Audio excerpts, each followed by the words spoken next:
What ancient civilizations knew about the mind. Imagine living 3,000 years ago. Someone in your village begins hearing voices. Not occasionally, constantly. Clear, insistent voices, giving instructions, warnings, prophecies. Someone else falls into a deep trance during a ritual and wakes hours later with no memory of what happened, but somehow feeling healed. A young woman collapses, convulsing violently, her body no longer her own. She can't speak. She can't move. There is no physical injury anywhere on her body. And a child wakes from a vivid dream, certain, absolutely certain, that a god has spoken to them directly. Today we would reach for very different explanations.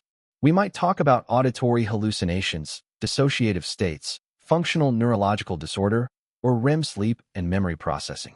But 3,000 years ago, there were no neurologists, no psychiatrists, no MRI scanners, which, to be fair, probably made diagnosis considerably more challenging.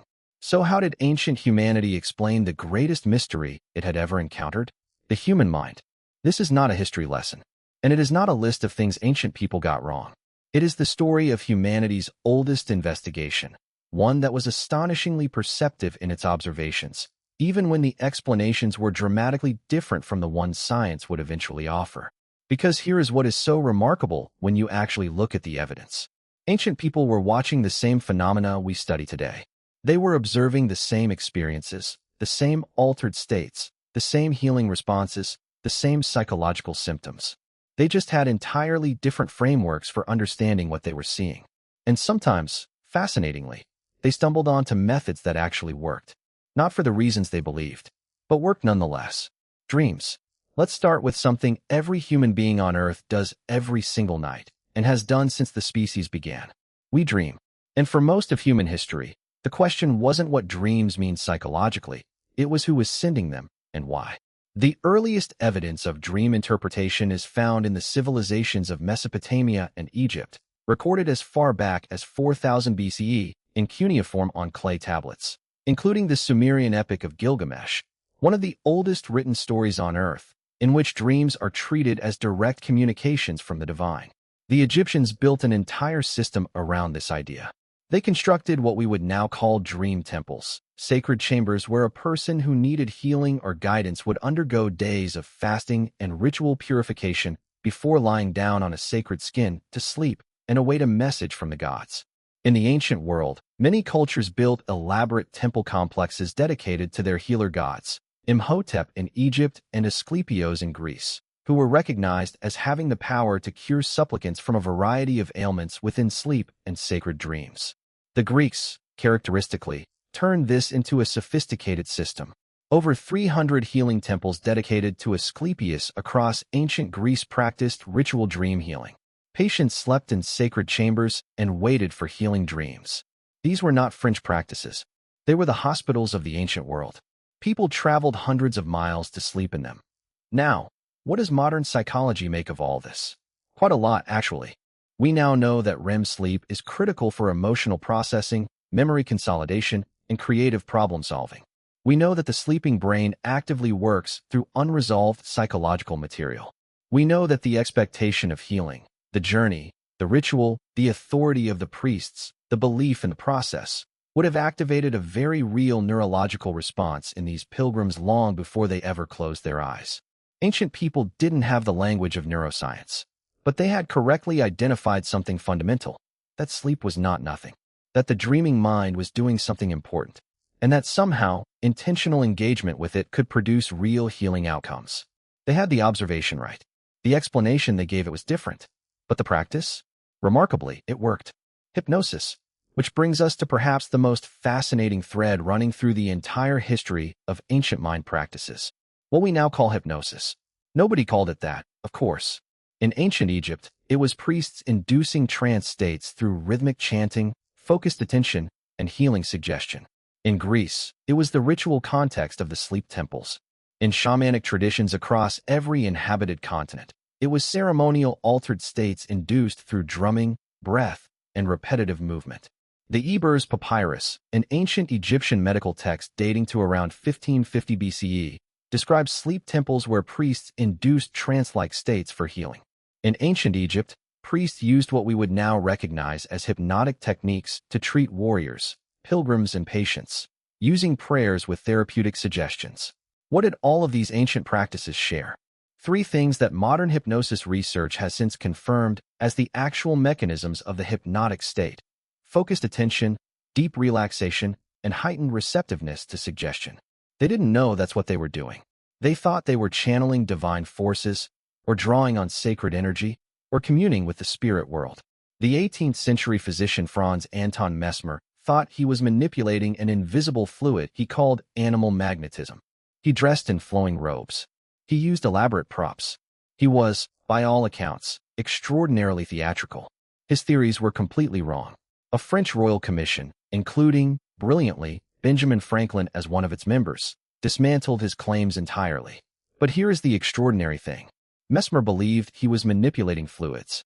In reality, he was activating psychological processes modern neuroscience now recognizes: altered perception, trance, selective attention, and the placebo effect. He stumbled into the subconscious long before Freud. Mesmer discovered the door. Modern hypnosis learned how to walk through it. The ancient priests, the medieval shamans, and the theatrical Mesmer were all, without knowing it, doing something neurologically real. They were inducing a genuine, altered state of focused attention. The explanation was wrong. The phenomenon was real. Witchcraft. Now we come to a chapter of this story that requires care, respect, and a willingness to sit with something genuinely uncomfortable. Witchcraft, and the people accused of it. Seizure disorders and functional neurological symptoms were often misclassified as witchcraft, with convulsions, tremors, and loss of consciousness serving as evidence, warranting prosecution, and in many cases, execution. In 1692, in the small colonial settlement of Salem, Massachusetts, a group of young women began displaying convulsions, hallucinations, and severe erratic behavior that terrified their deeply religious community. Over 150 people were ultimately accused of witchcraft. 19 were executed. We now have multiple competing explanations for what those young women were actually experiencing. One compelling theory, proposed by behavioral psychologist Linda Caporael in the 1970s, points to ergotism. The fungus Claviceps purpurea, known as ergot, can infect rye grain under damp agricultural conditions. Eating contaminated rye causes hallucinations, intense muscle spasms, and severely altered mental states. Ergot is also the base compound from which LSD is synthesized. Rye was a foundational dietary staple in colonial Salem. Another layer is provided by the psychology of mass psychogenic illness. It has been argued that mass psychogenic illness offers the best explanation for the Salem witch trials, whereby the witches succumbed to suggestions and accusations of witchcraft. Symptoms spread not through physical contagion, but through social contagion. The power of suggestion, shared anxiety, and community fear creating real, measurable physiological responses in people who had no physical illness at all. Mass hysterias and social panics are barometers of the time. They reflect our collective fears, as one expert framed it. The symptoms were real. The suffering was real. The explanation the community gave for those symptoms was catastrophically wrong. This is perhaps the most sobering chapter of this entire story.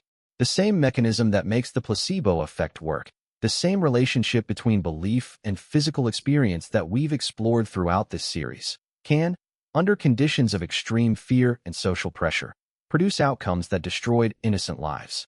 The mind's power over the body is not always gentle. Hysteria and the correcting of science. This leads us to a chapter that is not only historically important, but personally relevant to anyone who has ever been told that something very real was all in their head. For centuries, physicians observed women experiencing paralysis, convulsions, loss of speech, and extreme emotional states for which no physical cause could be found. The diagnosis they reached for was hysteria, derived from the Greek word for uterus, because the ancient Greeks believed the wandering uterus caused these symptoms by traveling around the body and disrupting normal function. This is not a metaphor. They literally believed the uterus wandered. The diagnosis of hysteria survived, in various forms, for over 2,000 years. It was applied almost exclusively to women. It was a diagnosis that frequently ended careers, invalidated suffering, and provided a convenient medical label for any symptom that puzzled physicians who preferred not to acknowledge the limits of their understanding. What we now know is that many of these patients were experiencing what we call functional neurological disorder, real, measurable disruption of neurological function, produced not by structural damage but by psychological processes that create genuine physical symptoms. The symptoms were not imagined. They were not performed. They were real. What had changed wasn't the patients. It was the understanding. This chapter of history is what science looks like when it corrects itself. And the important word there is when, not if. Because science, done honestly, always eventually does. The placebo effect, ancient wisdom's greatest legacy. And this is where every thread in this story converges on one magnificent conclusion. Running through all of it, the dream temples, the healing rituals, the trance states, the sacred spaces, the priests and the shamans, and the elaborately robed Franz Mesmer, is one consistent, powerful mechanism. Expectation changes experience. Belief changes perception. The mind influences the body in ways that are measurable, real, and profound. The ancient healers didn't know about the placebo effect. They didn't know about cortisol or neural pathways or the relationship between belief and physiological response. But they had, through thousands of years of careful observation, built elaborate ritual systems that reliably activated exactly that mechanism. The journey to the temple, the fasting, the purification, the authority of the healer, the sacred space, the expectation of healing. Every element was, whether they understood it or not, engineering the optimal conditions for belief to change biology. History gave us the observations. Science gave us the better explanations. But the underlying truth that ancient people had identified, that the mind and body are not separate, that belief shapes experience, that expectation is not trivial, that was not a mistake. That was the most important observation they ever made. Thousands of years ago, people believed that dreams came from gods, that healing came from sacred sleep, that some behaviors were caused by demons, that invisible forces could be moved through the body by a man in a dramatic robe. They were working with the information they had. And given that information, their explanations made complete sense. What is extraordinary, what should fill us with something close to wonder, is not that they got the explanations wrong. It's that they kept asking the right questions. Long before psychology, long before neuroscience, long before anyone understood what a neuron was, or what REM sleep does, or how suggestion activates genuine physiological change, people had already recognized that thoughts, beliefs, expectations, and attention could profoundly shape human experience. The mystery that drove them to build temples, interpret dreams, and sit with the inexplicable in their midst is the same mystery that drives neuroscientists into their labs today. The human mind remains one of the greatest frontiers we have ever tried to explore. We've just traded the sacred skins and the chanting priests for fMRI scanners and peer-reviewed journals. Though occasionally, it must be said, the robes were more impressive. Please like and subscribe. See you in the next one.